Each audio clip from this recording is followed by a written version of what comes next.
بسم اللہ الرحمن الرحیم۔ السلام علیکم ورحمۃ اللہ وبرکاتہ۔ آج کی اس ویڈیو میں ہم صفا و مروہ کا واقعہ بیان کریں گے۔ صفا و مروہ یہ چھوٹی چھوٹی دو پہاڑیاں ہیں جو حرم کعبہ کے بالکل قریب ہی ہیں، اور آج کل تو بلند عمارتوں اور اونچی سڑکوں اور یہ دونوں پہاڑیوں کے درمیان چھت بن جانے اور تعمیرات کے رد و بدل سے دونوں پہاڑیاں برائے نام ہی کچھ بلندی رکھتی ہیں۔ انہی دونوں پہاڑیوں پر چڑھ کر اور چکر لگا کر حضرت بی بی ہاجرہ رضی اللہ تعالی عنہا نے اس وقت پانی کی جستجو اور تلاش کی تھی جبکہ حضرت اسماعیل علیہ السلام شیر خوار بچے تھے اور پیاس کی شدت سے بے قرار ہو گئے تھے۔ اسی لیے زمانہ قدیم سے یہ دونوں پہاڑیاں بہت مقدس مانی جاتی ہیں، اور حجاج کرام ان دونوں پہاڑیوں پر چڑھ کر بڑے احترام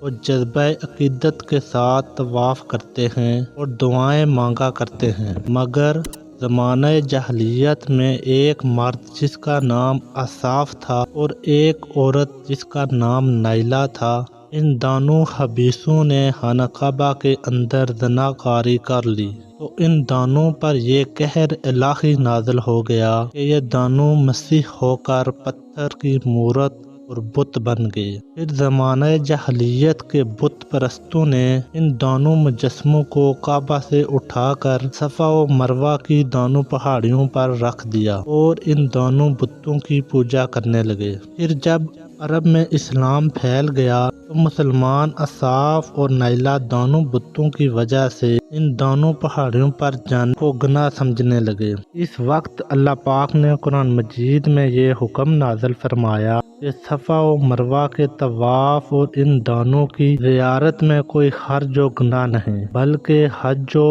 عمرہ دونوں عبادتوں میں صفا و مروہ کا طواف ضروری ہے۔ فتح مکہ کے دن حضور سیدنا اکرم صلی اللہ علیہ وآلہ وسلم نے جب دونوں پہاڑیوں پر سے اصاف و نائلہ دونوں بتوں کو توڑ پھوڑ کر نیست و نابود کر دیا اور ان دونوں پہاڑیوں کو حسب دستور سابق مقدس و معظم قرار دے کر ان دونوں کا طواف حج و عمرہ میں ضروری قرار دے دیا گیا۔ چنانچہ قرآن مجید میں ارشاد ہوا، بے شک صفا و مروہ اللہ کی نشانیوں میں سے ہیں، تو جو اس گھر کا حج یا عمرہ کرے اس پر کچھ گناہ نہیں کہ ان دونوں کے پھیرے کرے، اور جو کوئی بھلی بات اپنی طرف سے کرے تو اللہ نیکی کا صلہ دینے والا خبردار ہے۔ صفا و مروہ دونوں پہاڑیوں پر حضرت ہاجرہ رضی اللہ تعالی عنہا نے دوڑ کر پانی تلاش کیا۔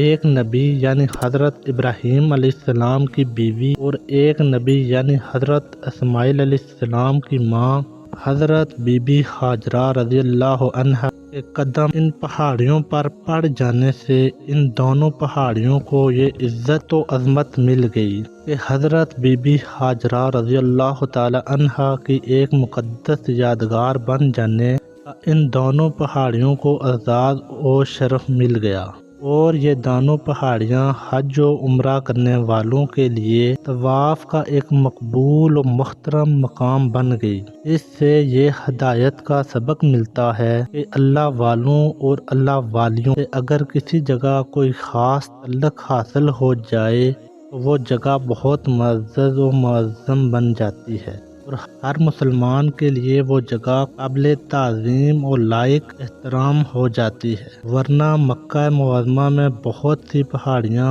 اور چھوٹے بڑے پہاڑ ہیں، مگر صفا و مروہ کی چھوٹی چھوٹی پہاڑیوں کو جو تقدس و عظمت حاصل ہے وہ کسی دوسرے پہاڑ کو حاصل نہیں۔ اس کی وجہ اس کے سوا اور کیا ہو سکتی ہے کہ یہ دونوں پہاڑیاں ایک اللہ والی کی ایک مبارک جد و جہد کی یادگار ہیں۔ اسی پر گنبد خضرا اور اولیاء اللہ کے روضوں اور ان حضرات کی عبادت گاہوں اور دوسرے مقدس مقامات کو قیاس کر لینا چاہیے کہ یہ سب حسان خدا کی نسبت و تعلق کی وجہ سے معزز و معظم، قابل تقدس، لائق و تعظیم و احترام ہیں، لہٰذا ان لوگوں کو جو گنبد خضرا اور مقابر اولیاء اللہ کی بے ادبی کرتے ہیں اور ان کو مسمار کرنے کا پلان بناتے رہتے ہیں۔ انہیں اپنے حقائق کے ستاروں سے ہدایت کی روشنی حاصل کرنی چاہیے